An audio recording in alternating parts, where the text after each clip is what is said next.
This is Demonosophy and Beyond, the podcast designed to help you understand instead of fear the occult. I am your host, the absolute noob of cartomacy, Greg Bryant.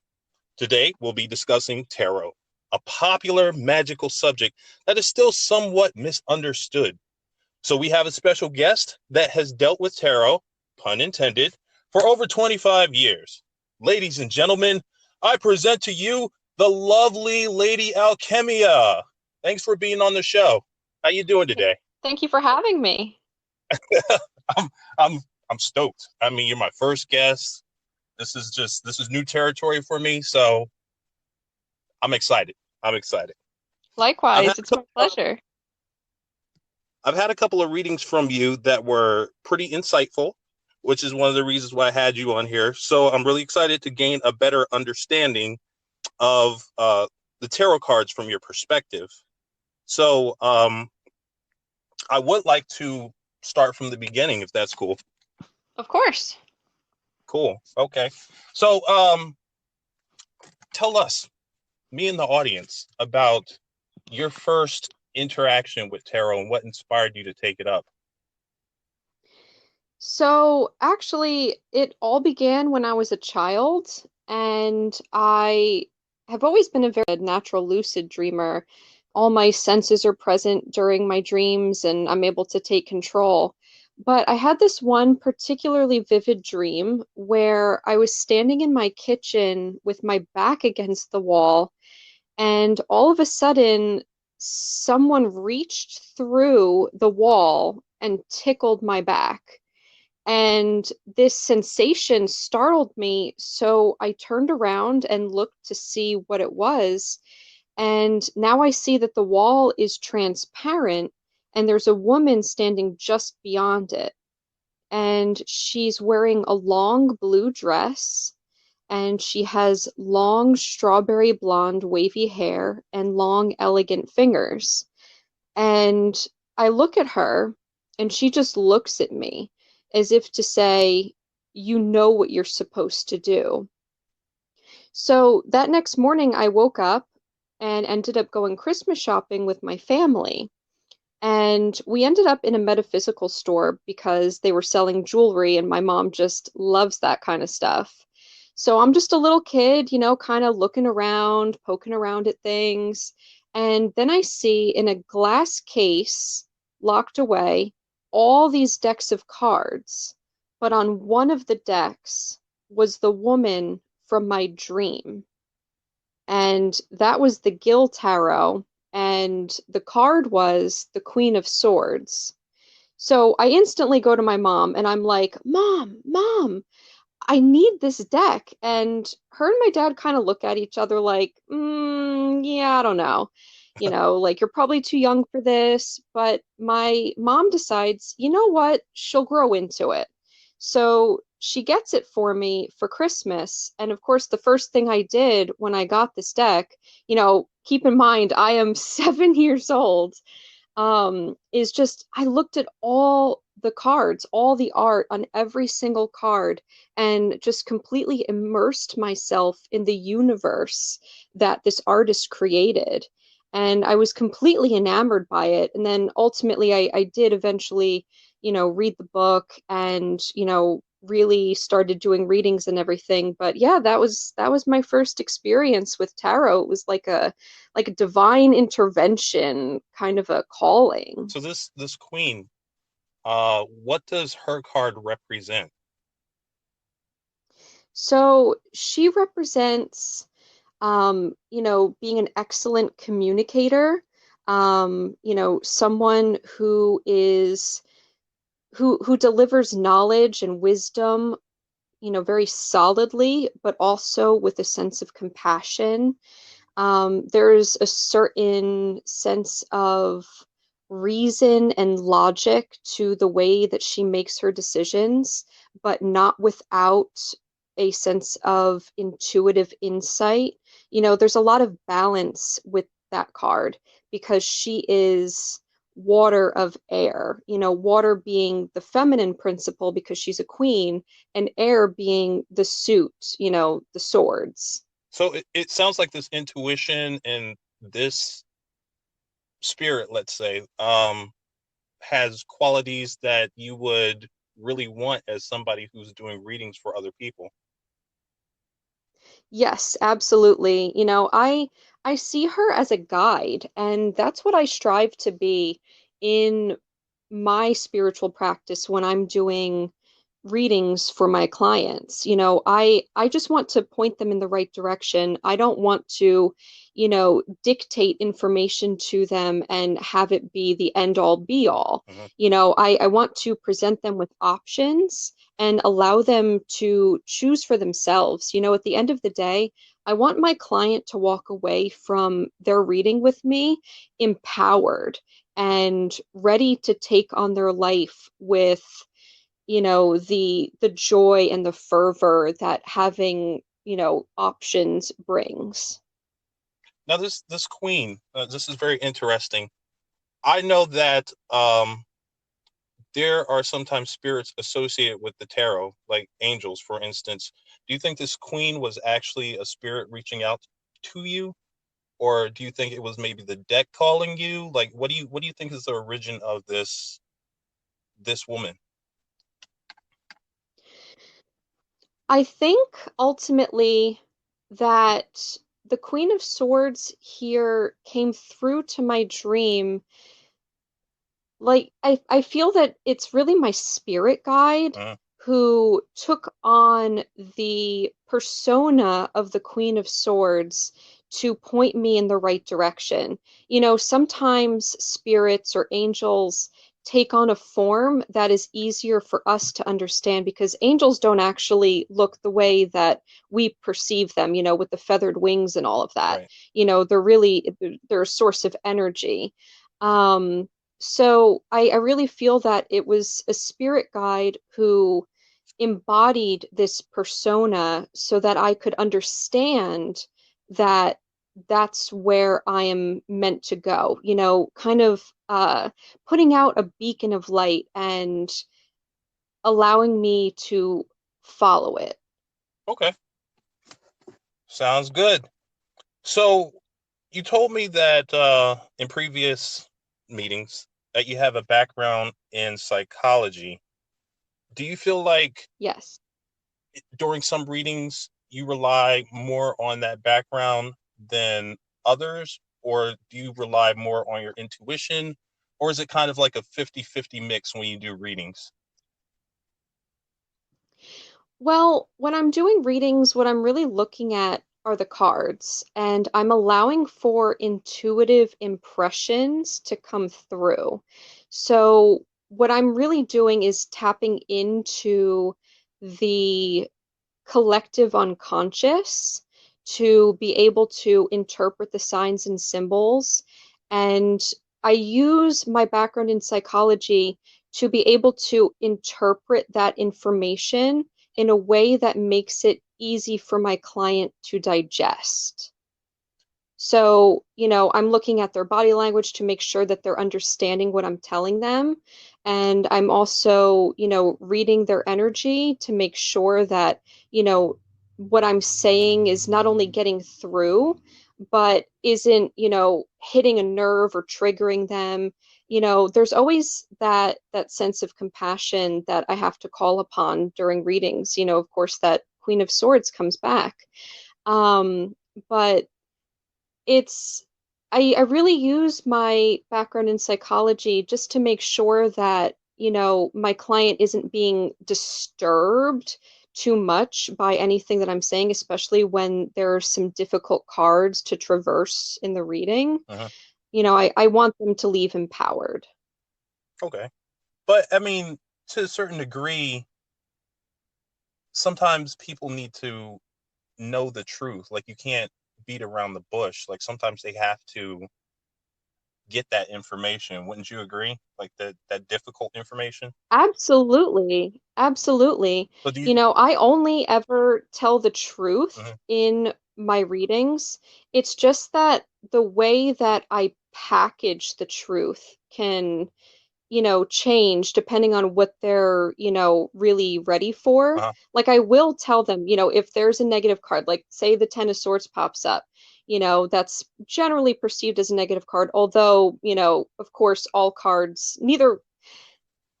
are neither black nor white. There's positive and negative attributes to each one, and also neutral attributes.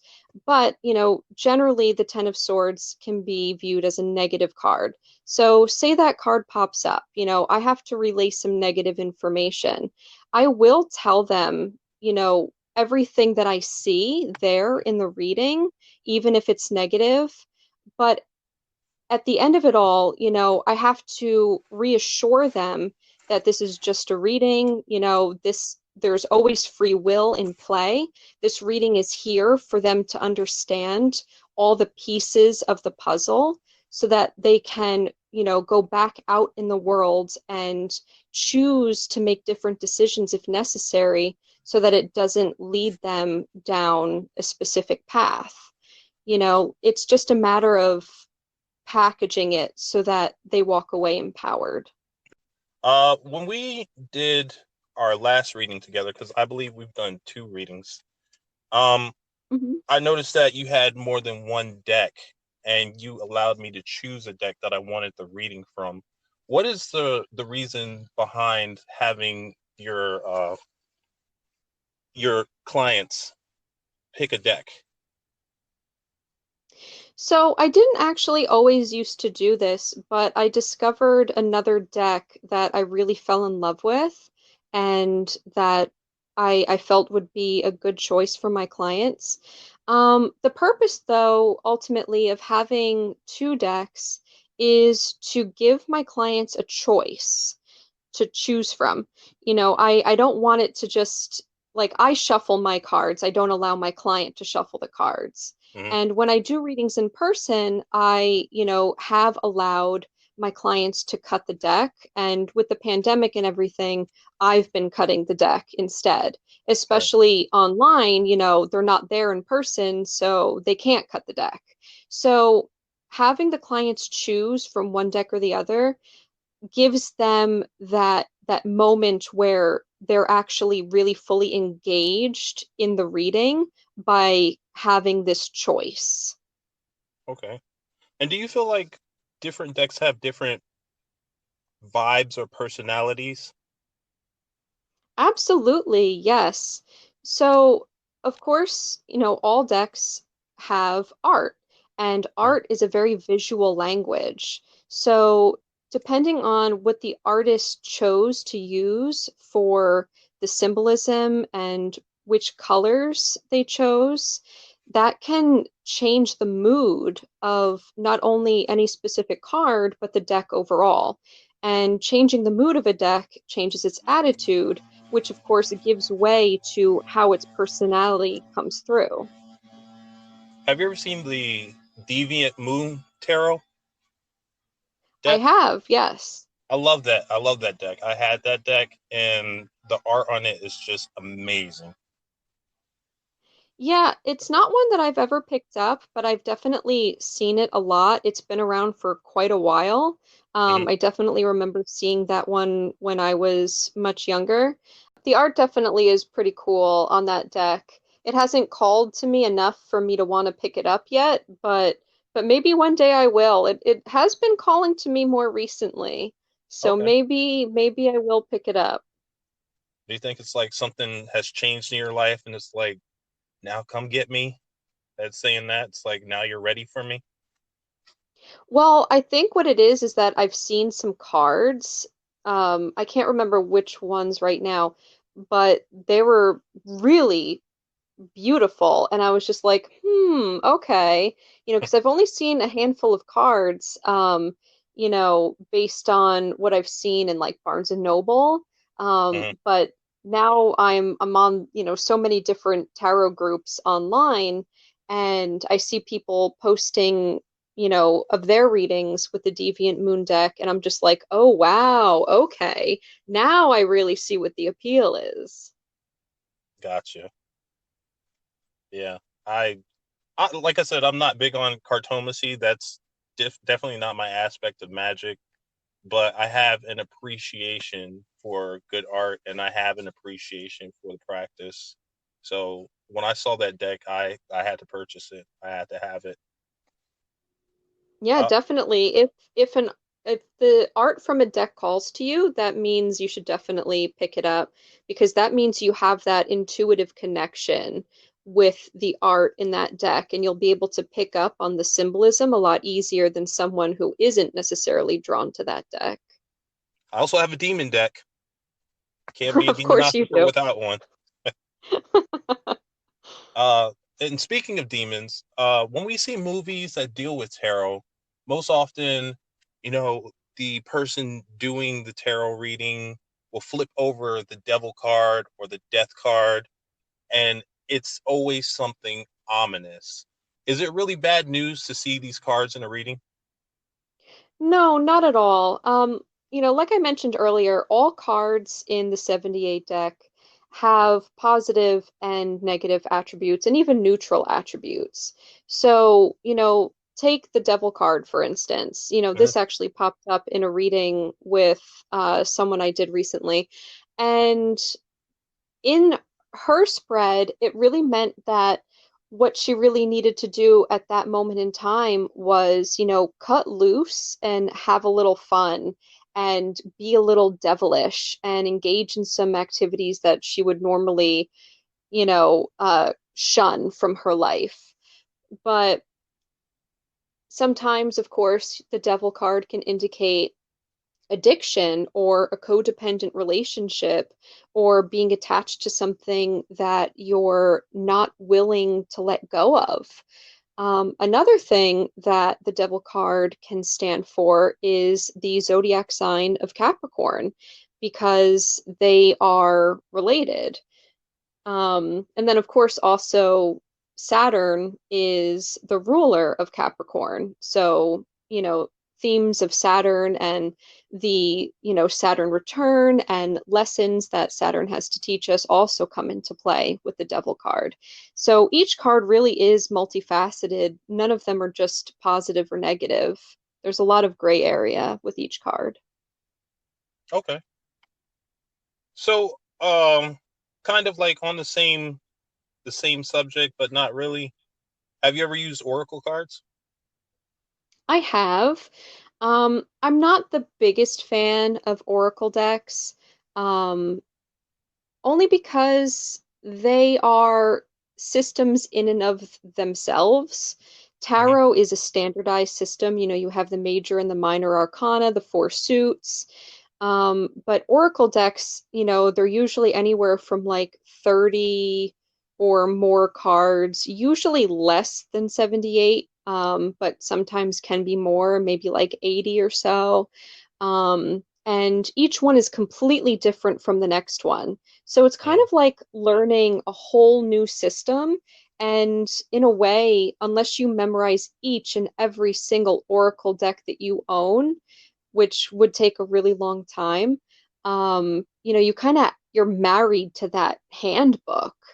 And I don't really like that. Or, the meanings are right there on the cards, and that can feel a little juvenile. Now, the one thing with Oracle cards are that, the artwork can tend to be even more extravagant and gorgeous than a regular tarot deck. Because when an artist is creating a tarot deck, they're trying to fit their art into the structure of a standard tarot deck. But with an oracle deck, the possibilities are endless. So, you really see artists going all out on oracle decks. But overall, as a system or style of cartomancy, I'm not as big a fan of oracle decks. Okay. Well, thank you for elaborating on that. Um, You're as an welcome. as an artist, though, do you think that you would ever create your own oracle deck? Oracle deck, maybe. But I am actually in the process of creating my own tarot deck. Tarot, of course, is my first love. It was kind of my gateway drug into, greater realms of spirituality or more formal study. I really started creating or sketching out my ideas for a major arcana, and I have all of the ideas written out for the minors, Uh-huh. but they're completely sketched out for the majors. All I have to do is transfer my ideas to canvas and start painting.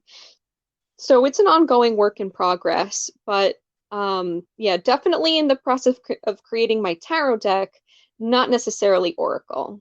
Gotcha. So with your practice, how do you feel like, well, first of all, do you feel like it's led you to a spiritual evolution? And if it has, how do you feel you have evolved from it? So I've always been very connected to nature. So I've had this intrinsic connection to nature and the universe and everything.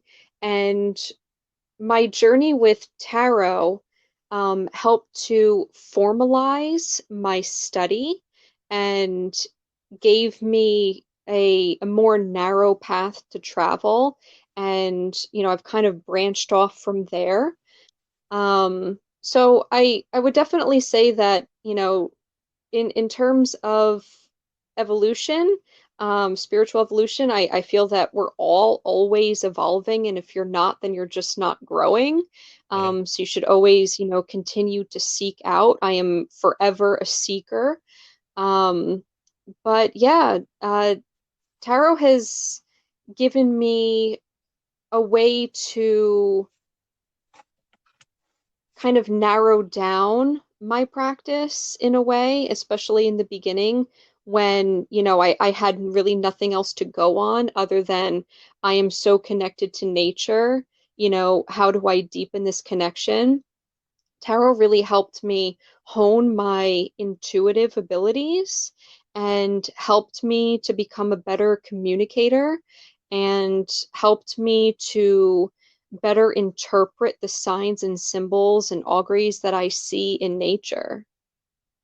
So now that you have a lot of experience underneath your belt and done all these readings, I'm sure you've gone through your hurdles and gotten over different problems because every practitioner has their own special uh, problems that they face and have to overcome with their practice. What advice would you give to anyone who might be considering getting into tarot, like heavy? In terms of wanting to become a professional reader or in terms of picking up their deck for the first time? Both for the first time and to do it as a personal practice as well as maybe even a professional reader. Okay, well, let's start with personal practice. So, I actually do teach formal tarot lessons. So I've had some students, and first and foremost, the most important thing that you can do for yourself in beginning your tarot practice is to pick up a deck whose art calls to you, because that indicates whether or not you're actually going to have a connection with that deck. If there's no connection there, then you're not really going to understand the symbolism. And the first thing you want to do when you find that special deck is to just go through each individual card and really meditate on the art and the symbols that are there and try to intuitively discern what those symbols mean. You want intuitive interpretations first before you pick up the book. You want to retain that sense of beginner's mind as you go through the deck card by card for the first few times. Once you feel that you have a good grip on your own intuitive interpretations, that's when you can pick up the book. If you do it the other way around, your own interpretations that could have been intuitive will always be skewed by what the artist intended that you've read in the book. So you definitely want to have those intuitive interpretations down pat first. And then, once you pick up the book, you can start doing some readings for yourself, pull a card every day and, get comfortable with not only your intuitive interpretations, but also what the artist intended.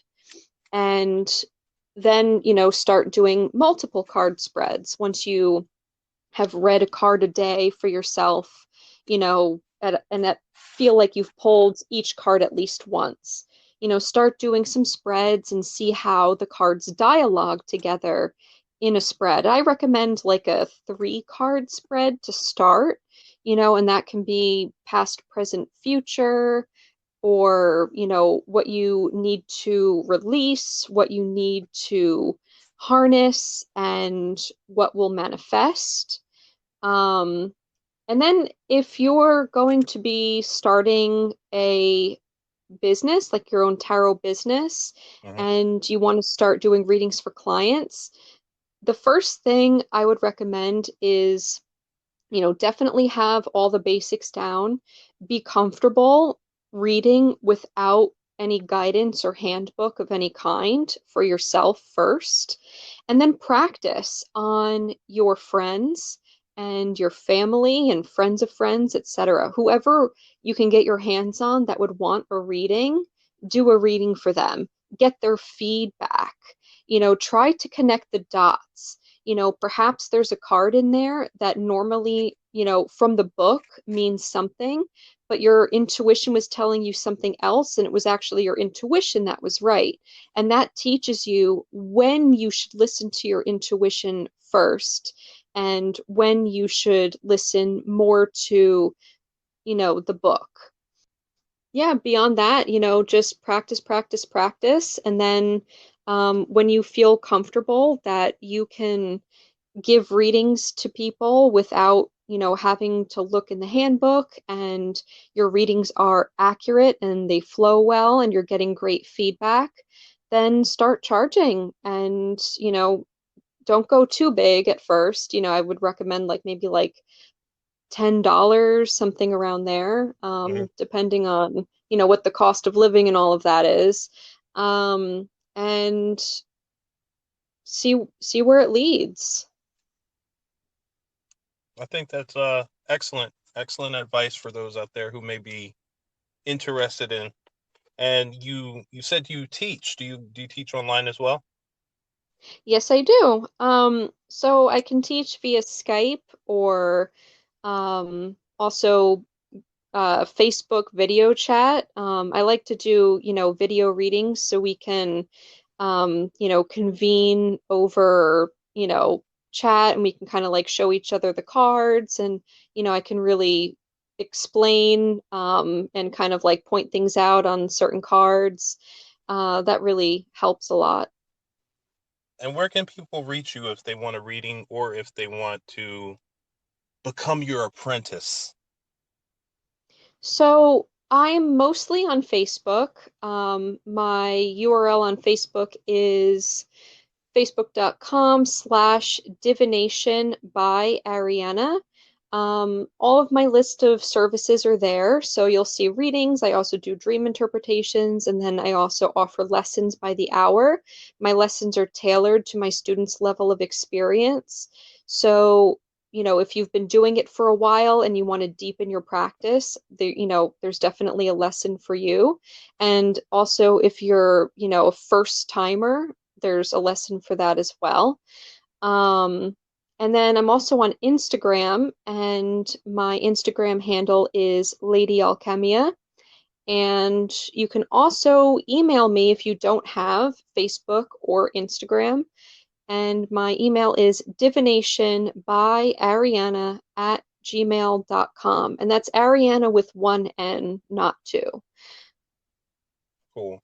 And I will be I'm putting working. those links in the description on my Anchor as well as on my YouTube video. So those of you who are interested in contacting Lady Alchymia, you can go ahead and click on those links after listening to this episode. You had something else that you need to say?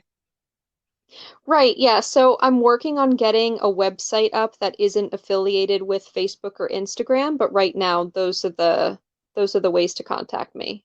Okay. All right. And I'm sure that when you do get that up, um, I'll be glad to like do an update. Just let me know when you get that up so I can put that information up and kind of like Definitely. so more people will see that. So you heard it, ladies and gents. If you have questions burning a fire in your hearts and require some clarity, Lady Alchymia is the person to seek. As I said before, I will be leaving a link in the episode description for all interested in contacting her. Thank you so much for your contribution to keeping magic alive, Lady Alchymia, and thank you for coming on the show. Thank you for having me. It was a pleasure. Always. And to all my listeners, I always like to encourage practice over just taking an individual's word about magic. So get to it. And if you enjoy this content, and would like to help me be a test dummy so I can continue to help you navigate magical pitfalls, be sure to hit the support button on Anchor. For my people on YouTube, hit the subscribe button and join me on this wonderful magical journey. Have a happy autumn season, and I'll see you next episode.